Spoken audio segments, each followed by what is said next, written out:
My dad used to put me in tires and roll me down hills. Those were good years.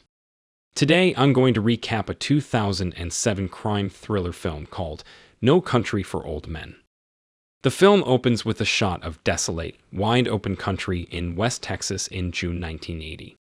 In a voiceover, the local sheriff, Sheriff Bell, tells of the changing times.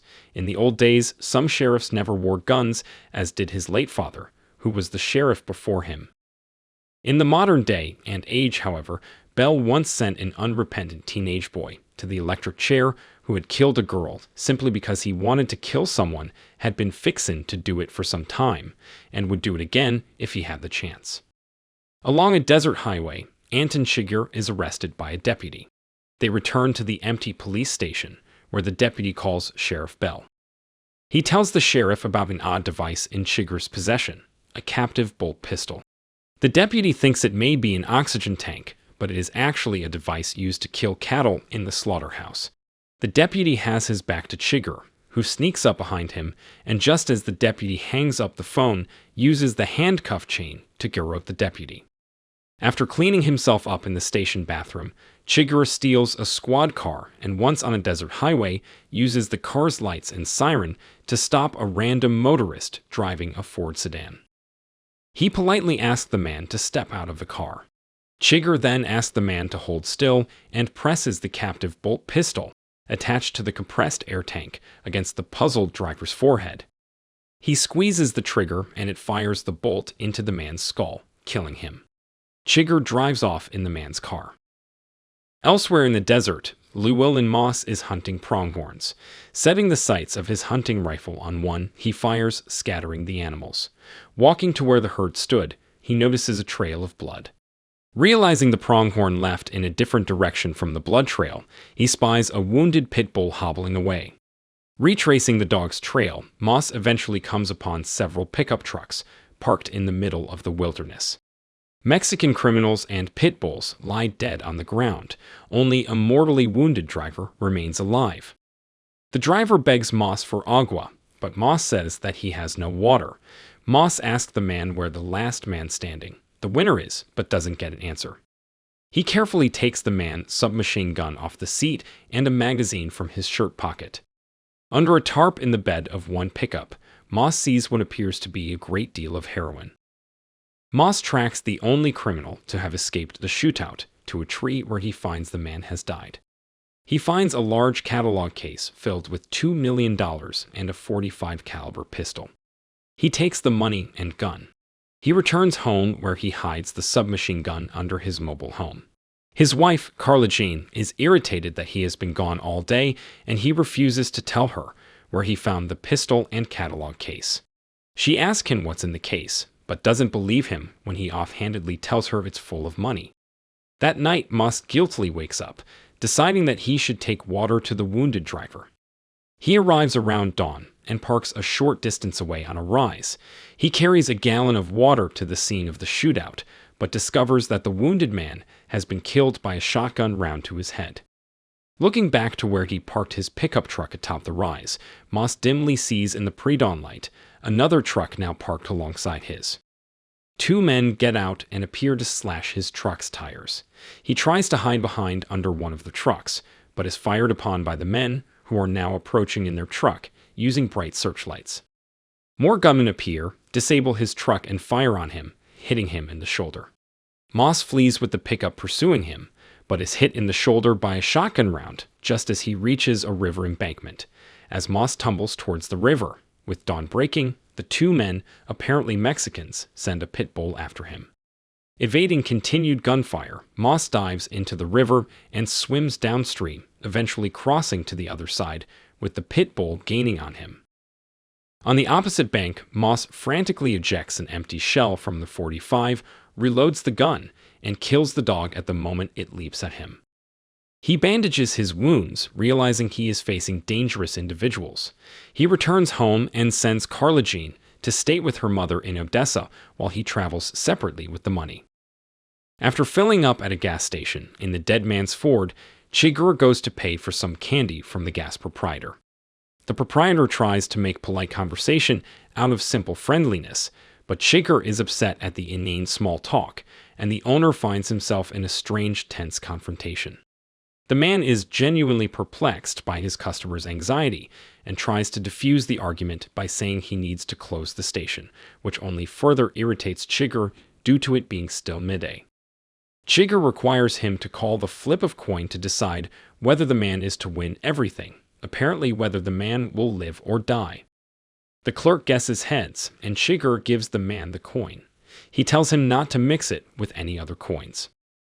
Later that night, two well-dressed men take Chigurh to the site of the failed drug deal. He removes the VIN tag from Moss's truck door and examines the corpses. The well-dressed men give him a tracking device on which they said they're getting not a bleep, that he can use to find the catalog case of money, which has a transponder hidden in it, although it has not received any signals. Chigurh picks up a pistol laying next to one dead man and kills both of them. The following morning, Sheriff Bell and Deputy Wendell respond to a report of a burning car and recognize the Ford belonging to the dead motorist. They follow tire tracks to the shootout site, where Sheriff Bell recognizes Moss's truck. He and Wendell carefully look over the scene and then decide to call in federal authorities. The heroin is gone from the back of the pickup. Chigurh appears at Moss and Carla Jane's trailer and uses the captive bolt pistol to break the lock. The trailer is empty but hurriedly vacated, but he finds in the unopened mail a phone bill that reveals the couple has made a lot of calls to Odessa, Texas. He tries to intimidate the trailer park manager into revealing where Moss works and seems to contemplate killing her, but when he hears noise in the adjacent room, leaves. Moss puts his wife on a bus and reassures her that he will call her in a couple of days. He takes a cab from the bus station to a motel, where he rents a room and hides the money case deep in the HVAC duct using the clothes bar from a closet. Moss leaves the hotel and buys boots and socks. Moss takes a cab back to his motel, but a truck parked near his room makes him suspicious, and he directs the driver to take him to another motel. Chigurh, meanwhile, calls numbers on the phone bill to try to figure out where Moss is headed. He then begins driving, trying to anticipate where Moss is headed. The next morning, Moss purchases a tent for its poles, duct tape, wire cutters, and a 12-gauge shotgun and ammo at a local sporting goods store. He returns to the second hotel room, where he saws off the shotgun barrel and stock. He returns to his first hotel and rents a second room immediately behind his first room. It shares the HVAC duct with his first room. In the second room, he uses the tent poles, duct tape, and coat hangers to fashion a hook that he uses to retrieve the catalog case full of money from the HVAC duct. Chigurh is driving past the motel when the tracking device goes off. He finds the motel, and by the frequency of its beeping, he deduces which room the signal is coming from, Moss's first room. Chigurh rents a room and takes off his boots so he can quietly walk up to the room where the signal is coming from. He uses his captive bolt pistol to break into the room. Chigurh finds 3 Mexicans in the room and kills them with a suppressed shotgun. The Mexicans' gunfire alerts Moss in the opposite room. Chigurh searches the room for the case, finally noticing the HVAC duct. He opens it to see the tracks where the case was dragged.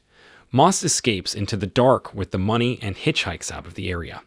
The driver who picks him up tells him he shouldn't be hitchhiking because it's dangerous. The next day, in a high-rise office building in Dallas, a bounty hunter named Carson Wells arrives in a businessman's large office. The businessman is upset about the many killings perpetrated by Chigurh. He wants Wells to contain the situation. Wells tells the businessman that he had past dealings with Chigurh and would know him by sight. Wells also compares Chigurh to the bubonic plague and calls him a psychopathic killer. The businessman hires Wells to control the situation with Chigurh and to retrieve the money. In a border town, Moss rents a room in an older, run-down multi-story hotel. Unable to sleep, he is apparently trying to figure out how Chigurh tracked him down to the previous motel. He searches the case and finds the transponder that Chigurh has been using to find him. He hears suspicious noises and calls the clerk who had checked him in at the front desk.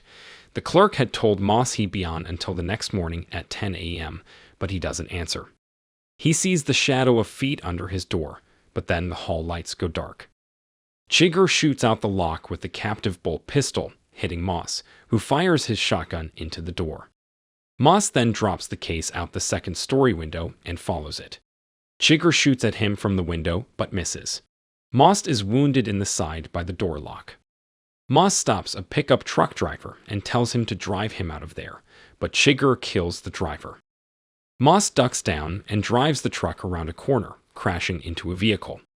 He hides behind a nearby car, watching in a store window for whoever is following him. He shoots and wounds Chigurh. Wounded himself, Moss drives the pickup to the nearby Rio Grande, where he buys a jacket from some passing youths on the border bridge, and he also tosses the money case into some brush along the bank.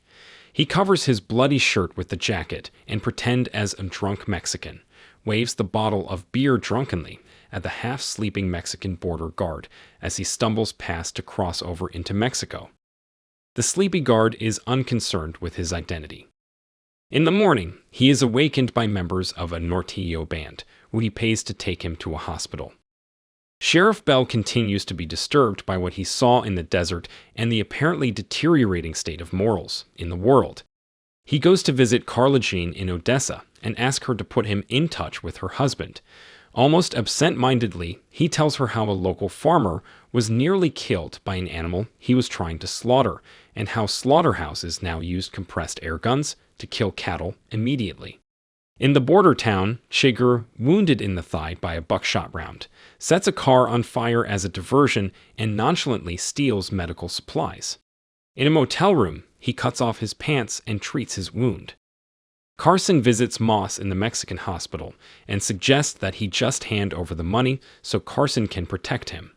Moss refuses, and Carson tells him in which hotel he is staying. On the way back across the border, Carson sees the catalog case from the bridge.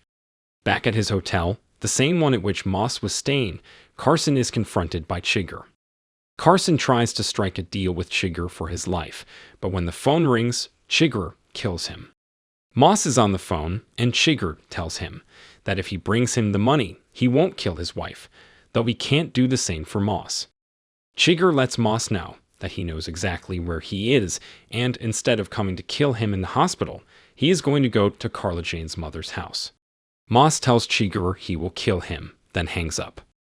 Moss leaves the hospital and retrieves the case. He calls Carla Jane at her mother's in Odessa and tells her to fly to El Paso to meet him. Chigurh meanwhile goes to Dallas, where he kills the businessman for hiring not only Carson but the Mexicans as well. His truck breaks down, and a chicken farmer with a flatbed full of chicken cage stops to help. Chigurh asks where the nearest airport is. The farmer names El Paso, and Chigurh asks him if the chicken cages can be removed from the truck. Sometime later, he is washing the chicken feathers off the back of the truck at a car wash. The Mexicans who have been watching Carla Jean in Odessa follow her and her mother to the airport. One of the Mexicans helps her mother with her luggage, and she tells him she and Carla Jean are going to El Paso.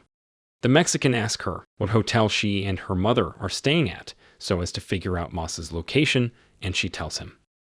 In the airport, Carla Jean calls Sheriff Bell and tells him where Moss is staying in El Paso. At the hotel, a woman sunbathing by the pool flirts with Moss. She invites him to her room for beer, but he says that he's married and that he knows what beer leads to and declines her offer. Sheriff Bell is driving up to Moss Motel when he hears automatic gunfire and sees a pickup truck speeding off. At the motel, Sheriff Bell sees a large number of empty shell casings on the ground by the pool where a woman is floating dead. He then sees Llewelyn Moss dead in the open doorway of his room. The money case is missing. All Sheriff Bell can do is comfort Carla Jean when she arrives. Later that night, Sheriff Bell and the local sheriff have coffee and bemoan the declining morals of American society. Afterward, Sheriff Bell returns to the motel and nearly misses being killed by Chigurh, who had been searching the room for the money case. Sheriff Bell visits his uncle, Ellis, to tell him he's retiring because he is too disturbed by the violence he's seen. Ellis tells him he's being vain and relates the story about how Sheriff Bell's grandfather had died. Shot by 8 outlaws, he bled to death in his wife's arms on his front porch as they watched. Meanwhile, Chigurh visits Carla Jean, who has just buried her mother. She understands why he's there, but still finds it meaningless. Chigurh flips a coin, but Carla Jean refuses to play his game. Carla Jean dismisses Chigurh's game, saying that he's the one who decides on whether or not to kill her, not the coin. He is unmoved, however, insisting on his lack of a free choice in the matter. During this exchange, we see two boys ride past the house on bicycles. Chigurh leaves the house and stops to check his boots, apparently for blood. Driving off, he is looking at the same two boys in the rear-view mirror when he's struck broadside by a car speeding through the intersection. Chigurh gets out of his car, his arm bone protruding out of his elbow. The two neighborhood boys come up to him to see if he's all right. Chigurh pays one of the kids for his shirt, which he uses to make a sling for his arm, and he asks them to tell the authorities that he had already left. Chigurh limps away down the street. At Sheriff Bell's house, the sheriff ponders what to do for the day at breakfast with his wife, Loretta. He is restless in retirement, but she rebuffs his offer to help out around the house, as he will just throw off her established routine. He recounts a dream he had about his sheriff father. Bell dreamed that he and his father were riding a mountain pass in the night. His father, carrying a horn with embers inside that glowed like moonlight, rode ahead into the darkness and disappeared. Though he couldn't see anything in the dark night, Bell dreamed that he kept riding forward, since his father would have a warm fire waiting for him. If you enjoyed this video, don't be shy to hit the like button, and if you disliked it, hit the dislike button twice, just to be sure. You should watch the whole movie. Thank you very much for watching. Please subscribe for more videos like this.